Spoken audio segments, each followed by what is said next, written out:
iniciamos con sangre y terminamos con linfoide. Entonces ya pues reconocer las características, las funciones del tejido sanguíneo, pues es como redundar, ¿no? La misma denominación que se le da, pues cubre todas las conceptos que podamos tener al respecto. Un tejido que es impresionantemente vital. De hecho, ustedes escucharán que estamos cada día en campañas diarias de recolección de donantes para poder retirarles algo de sangre y de ahí hacer hemoderivados para suplir las necesidades que se están teniendo en los diferentes hospitales. Es un sistema bastante complejo, es un tejido. Aparte de todo es importante decir eso, que es un tejido, que está en forma, digamos, entre comillas, líquida, pero es un tejido igual o como las mismas características que cualquier otro tejido de la economía. Bueno, ¿qué podemos, cosas puntuales de la sangre? Como les digo, es un tejido conectivo, circula a través del aparato cardiovascular, tiene principalmente su componente son células y un componente extracelular, que es lo que se conoce como plasma.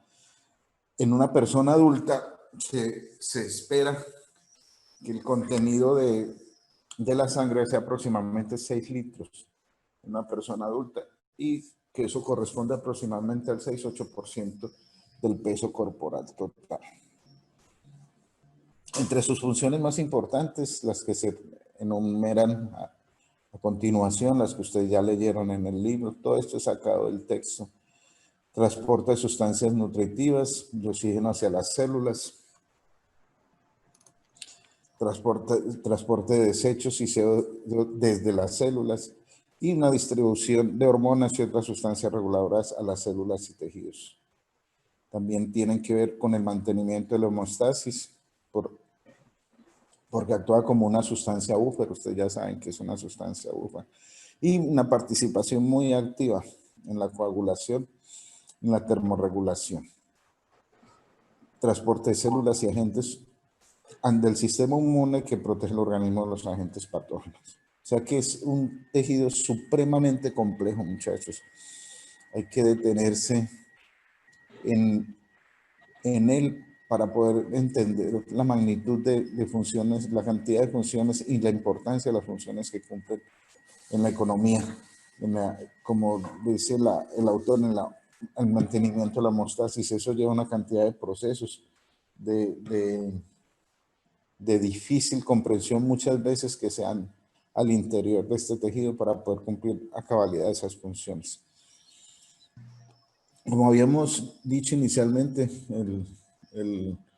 la sangre corresponde aproximadamente a un 6-8% del peso del cuerpo y está constituido principalmente por células y por plasma principalmente, ¿cierto? Y estas células son las que se enumeran a continuación, que son las que nosotros más conocemos y ya se les ha estudiado de muchas maneras y saben, ya la ciencia ha avanzado tanto que conocemos muchísimo de ellas y hemos identificado cuál es la función que cumple. Estas células que constituyen este tejido, principalmente las que se encuentran en mayor volumen, están los glóbulos rojos o hematíes o eritrocitos. Los tres nombres son sinónimos que constituyen aproximadamente del 30 al 50% de todo el componente. Están las células blancas o leucocitos que conocemos y tenemos los trombocitos o plaquetas, que son los que realmente constituyen un papel importantísimo en lo que es la coagulación, cuando hay situaciones de emergencia que así lo necesiten. Bueno, aquí el plasma es el constituyente extracelular. Y este es el que le va a dar básicamente la fluidez, su característica a la sangre. Y tiene un volumen relativo, el volumen relativo de célula y plasma es aproximadamente entre el 45 y 55%. Los leucocitos y las plaquetas constituyen únicamente el 1% del volumen sanguíneo, para que veamos las diferentes concentraciones. El más abundante, ya lo saben cuál es, los glóbulos rojos 35 a 50% puede ser, y los leucocitos solamente ocupan el 1% del volumen sanguíneo. Esta es la constitución del plasma principalmente por su fluidez. De todas maneras, ustedes saben que el organismo nuestro está prácticamente constituido por agua. Y el plasma, pues, no es su excepción. El plasma está constituido básicamente por agua, como ustedes lo ven acá, en un altísimo porcentaje, entre el 90 y el 92%, está constituido por agua. Tiene proteínas, una constitución aproximadamente del 7 al 8%, y en otros elementos el 1 al 2%. Y unas sustancias que son importantísimas para muchas funciones del organismo, los electrolitos, se encuentran en un volumen, en un porcentaje muy pequeño, que es inferior al 1%. Pero también se encuentran otras sustancias, productos del desecho, del metabolismo de los diferentes organismos, que también se encuentran en este plano. Unas sustancias importantísimas, muchachos, que vamos a encontrar en el plasma son las proteínas. Ustedes ya habrán oído hablar en alguna ocasión de la albúmina, o habrán escuchado alguna ocasión decir que fulano de tal o este niño tiene desnutrición. Bueno, este es uno de los factores que se evalúa para ver si una persona está desnutrida o no. Y además de cumplir esa función, también cumple otra cantidad de funciones.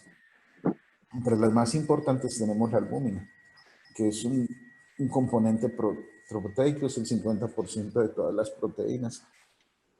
Se habla que es de tamaño, es la proteína más pequeña, tiene un tamaño de 70 kilodaltons.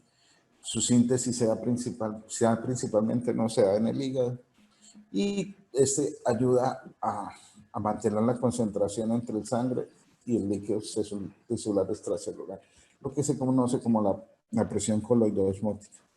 Y otra función importantísima, muchachos, que actúa como proteína transportadora.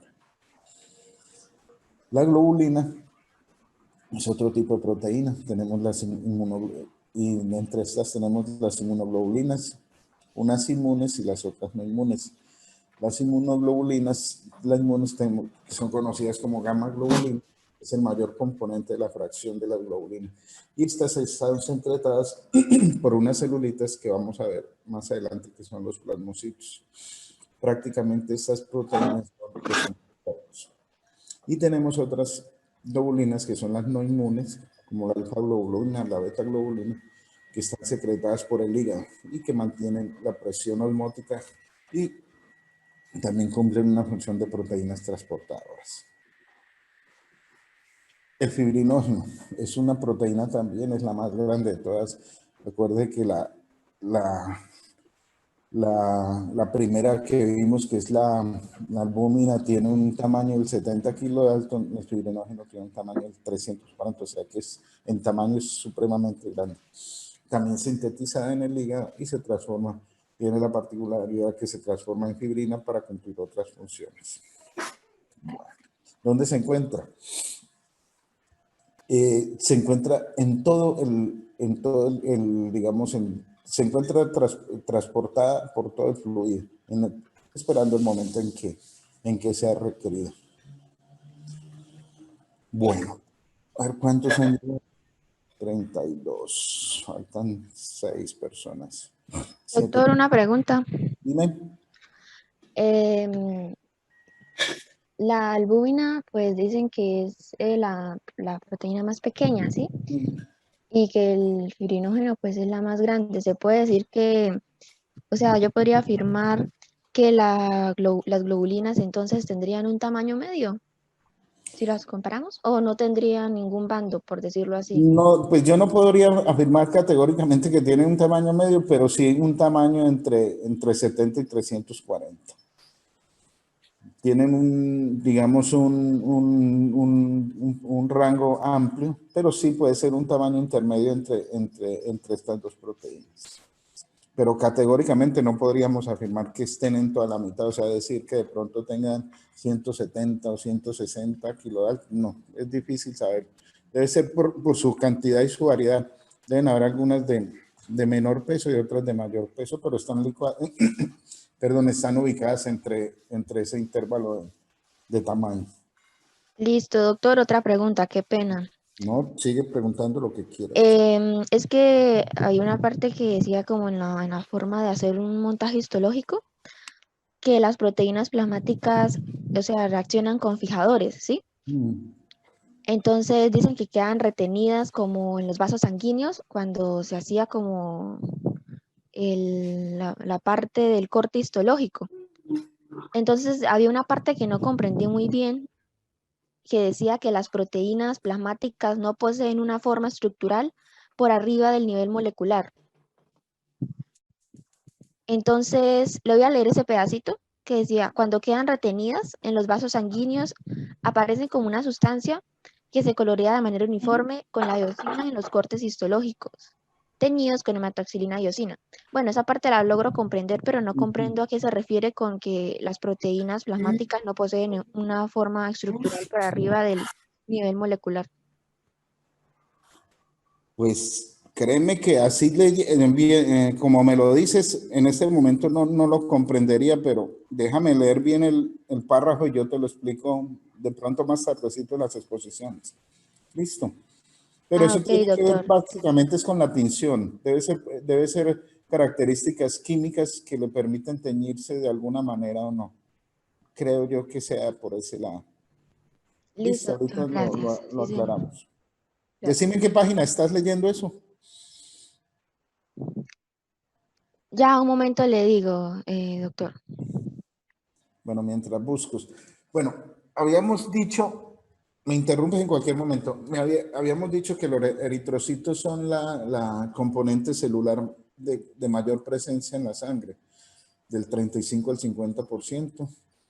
Tiene una característica muy especial, son unos discos bicóncavos y eso explica muchas de sus funciones. Tienen otra característica muy importante, muchachos, nunca se les olvide, los glóbulos rojos no tienen núcleos. Son pequeños, un diámetro aproximadamente 7 a 7.8 micras, tiene un espesor de 2.6 y en su borde y 0.8 en el centro, o sea que tiene una forma, digamos, muy especial que le configura ciertas propiedades para poder cumplir la función que está cumpliendo. De hecho, hay patologías en el organismo que son debidas al cambio de forma o formas que adquieren por estas mismas patologías y al cambiar de esta forma, digamos, entre comillas, aerodinámica que tiene, le impide realizar unas funciones específicas. O sea, que el hecho de que sean de esta forma, de que sean un disco bicóncavo, le confiere muchas características. El perder estas características hace que se presenten algunas patologías. Doctor, qué No, pena. dime. Es la página 293, 293 del capítulo 10. Listo, mi amor. Entonces no tienen núcleo, no tienen organelas típicas, actúan solamente en el torrente sanguíneo, aunque ustedes obviamente los pueden encontrar en otras áreas, pero ya por situaciones no normales, por ejemplo, traumas, hemorragias, etcétera, encontramos los glóbulos rojos en otros tejidos que no deberían estar. Y tienen, importantísimo saberlo, que tiene una vida media de 120 días aproximadamente. Esa es la forma del glóbulo rojo tradicional, típico, el que cumple sus funciones a cabalidad. Esta es la forma que ustedes ya esto lo vieron en laboratorio, solamente para recordarles cómo se hace un prótesis, de qué manera colocar. Y ¿por qué les digo esto, muchachos? Cuando ustedes estén en el rural, muchas veces van a estar totalmente solos, no van a tener a su lado ni bacteriólogos ni nada. Y hay muchas cositas que a uno le va a tocar hacerlo, sobre todo en zonas endémicas como, como la del oriente del país, endémicas para tripanosoma y otras patologías. Y muchas veces un frotecito de esto que nosotros lo sepamos hacer le cambia la vida a un paciente. Ustedes pueden diagnosticar chagas y algunas otras patologías, y entonces deben aprender a hacer un prótesis de la mejor manera. Esto simplemente era para recordarles eso, muchachos. Bueno, aquí tenemos una fotografía de un extendido de glóbulos rojos, como se ven, y ustedes alcanzarán a ver otras celulitas que llaman la atención, que son pocas, y también llama la atención que son de un tamaño muy superior. Recuerden la proporción, los glóbulos rojos del 35-50 y los leucocitos del 1% aproximadamente. Entonces, ahí vean la relación, la proporcionalidad que sea. Leucocitos muy poquitos comparados con los glóbulos rojos. Ahí tenemos una microfotografía de un vaso muy bien captado y se observan los glóbulos rojos en su interior. Otra, esta es microfotografía electrónica con mayor detalle y se ve la biconvexidad del glóbulo rojo. Un esquema desde sus diferentes ángulos también para poder apreciar su forma. Bueno, ¿qué mantiene la forma del eritrocito? Son proteínas de membrana en asociación con un citoesqueleto que tiene. ¿Cuáles son estas proteínas constitutivas de las membranas? Las glucoforinas, las proteínas banda 3. Esto simplemente, muchachos, para que ustedes sepan que existen esas proteínas y que en algún momento ustedes estén leyendo un artículo, se ubiquen de qué le están hablando, ¿cierto? Son proteínas que se encuentran asociadas a la membrana del eritrocito. Las glucoforinas, proteína banda 3 y una función de estas fija la hemoglobina y actúa como sitio de anclaje.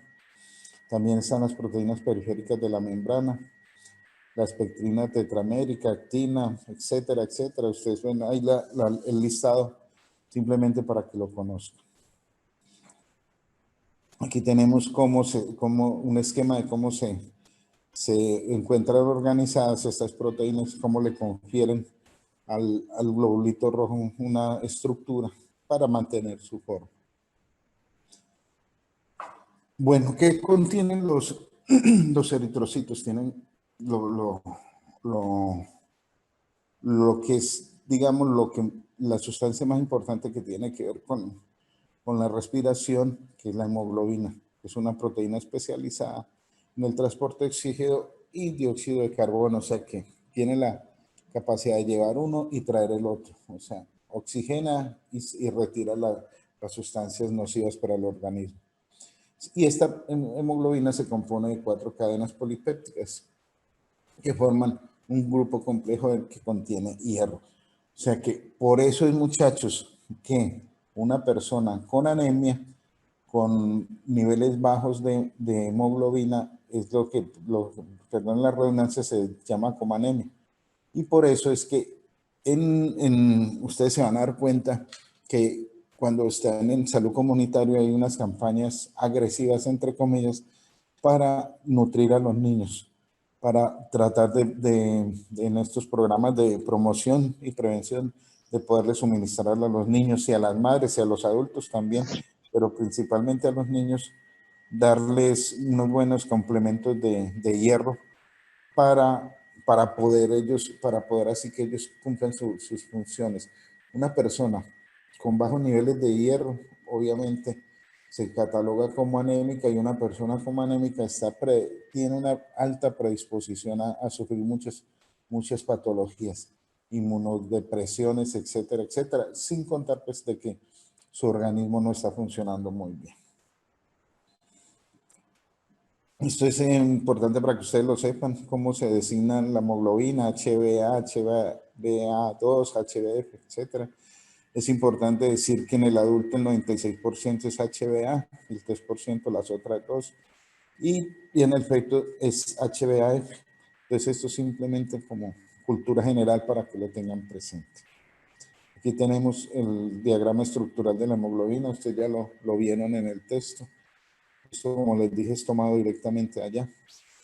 Ya la forma, digamos, estructural química que tiene, pues obviamente no lo vamos a, pues no es el objetivo de este curso. De pronto con el doctor Villar le den un poquito más de preponderancia, pero en histología no me interesa mucho enfatizar en eso.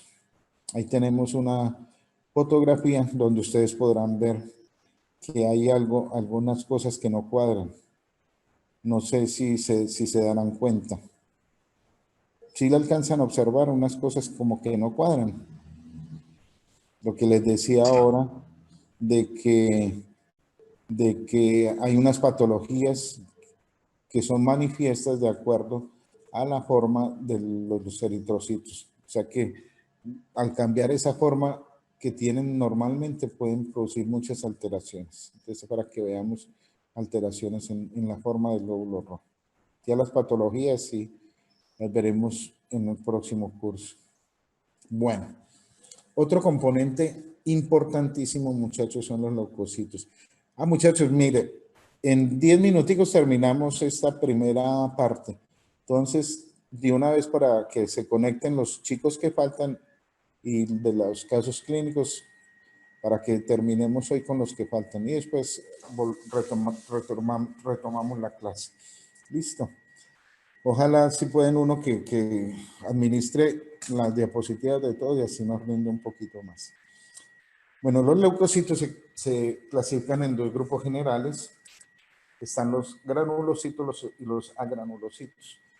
Los granulocitos son tres básicamente: los neutrófilos, los eosinófilos y los basófilos, y los agranulocitos básicamente son los linfocitos y los monocitos. Entonces siempre, no se olviden, siempre hay esta clasificación en los leucocitos, los granulocitos y los agranulocitos. ¿A qué hace referencia los granulocitos? Porque tienen unos gránulos y también principalmente porque los granulocitos tienen la forma del núcleo que es de una forma muy especial que los hace muy característicos. Y los agranulocitos, pues obviamente porque no se les observan unos gránulos que se les observa a los granulocitos. Entonces, básicamente, morfológicamente esa es la diferencia. Cada uno con una función importantísima. ¿Cuáles son los neutrófilos, muchachos? Los neutrófilos son los que se encuentran tienen mayor presencia siempre y cuando, les voy a decir por qué, porque ellos actúan en todos los procesos de inflamación. Siempre que ingresa un elemento extraño al organismo, el sistema de defensa tiene la facultad de llamarlos, como se dice, a filas, y ellos salen disparados a donde los encuentran, a donde los solicitan. No solamente en procesos infecciosos, sino, digamos, en cualquier tipo de injuria. Y al hablarles de injuria también me refiero a un trauma, por ejemplo, una persona que se fracture. Las primeras fases de la inflamación, esto lo verán en patología, hay presencia marcada de los neutrófilos, son prácticamente las células blancas de mayor importancia en la primera fase, entonces para que lo tengan presente y también que cumplen esa función fagocítica, también cuando hay procesos infecciosos severos, estos son las células de primera línea. Presentan múltiples nodulaciones, por eso también se los conoce como leucocitos polimorfonucleares, o también los encontrarán como polimorfonucleares neutrófilos o simplemente como polimorfonucleares. Son los más comunes. Vamos a devolverlo un poquito para que los vean. Esto es un polimorfo. Miren, para que hagan la comparación, el tamaño es casi 3 veces más que un leucocito, que un eritrocito normal. Bueno, importante decir que la heterocromatina se localiza en la periferia del núcleo y la eucromatina en el centro, ¿cierto? Estas son dos características importantes para poderlos diferenciar, aunque son supremamente fáciles de identificar. Ya cuando empecemos las prácticas, una de las prácticas estará destinada a ver todas estas celulitas porque es importante que ustedes las conozcan y vean las diferencias morfológicas que hay entre ellas. Y tenemos un una imagen de un frotis normal y tenemos con una fotomicrografía. Entonces vemos que el riñón, como su nombre lo dice, se forma en varios nodulitos, entre comillas, ¿no?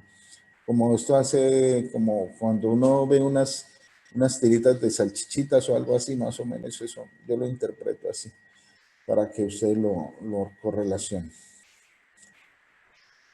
Estos neutrófilos tienen 3 tipos de gránulos. Tenemos los gránulos específicos, que son más pequeños y abundantes que los azurófilos. Tienen enzimas, colagenasa tipo 4, fosfolipasa, tiene activadores del complemento y otros agentes bacteriostáticos y bactericidas. ¿Se acuerdan que yo les dije ahorita que ellos tenían una función muy importante siempre que se encuentran gérmenes extraños en el organismo? Hay otros gránulos que se llaman los gránulos azuróferos o gránulos primarios, están más grandes y menos abundantes que los específicos. Estos prácticamente son los lisosomas de los neutrófilos. Ustedes ya saben qué hacen los lisosomas, que es lisar,